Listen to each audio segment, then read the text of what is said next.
at 2 or 3 a.m., I could see lights coming on all around the townhouse development, screaming at the top of my lungs for them. Every curse word I could think of. You're being crazy, stop!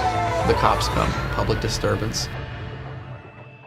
Born into a pretty interesting family. I always knew that the identity of my parents was a little bit different. My father, Jewish. My mom, not Jewish. You know, Hanukkah was a Jewish holiday, like Passover was a Jewish holiday.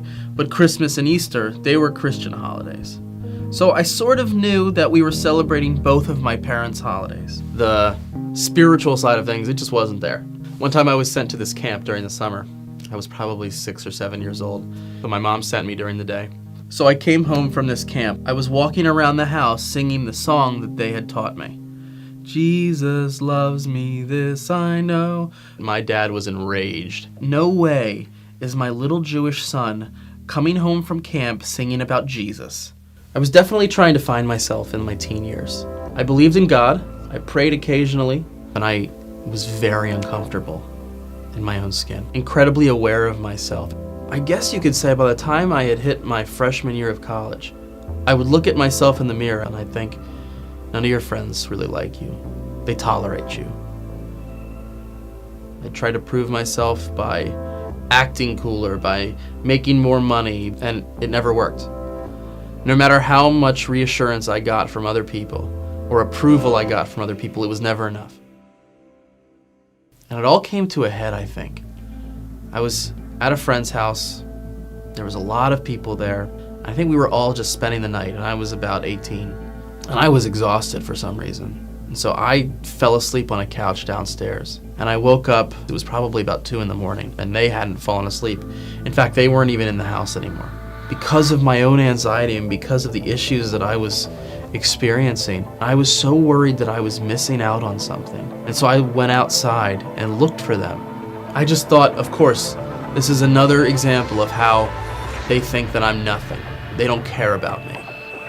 And so I find myself in the middle of a townhouse development in Montgomery County, Maryland, screaming at the top of my lungs for them. Every curse word I could think of was coming out of my mouth. I could see lights coming on all around. Finally, one of them heard me and came and said, "What are you doing? You're being crazy, stop!" The cops come, public disturbance. And I was incredibly embarrassed because I had gotten my friends into this.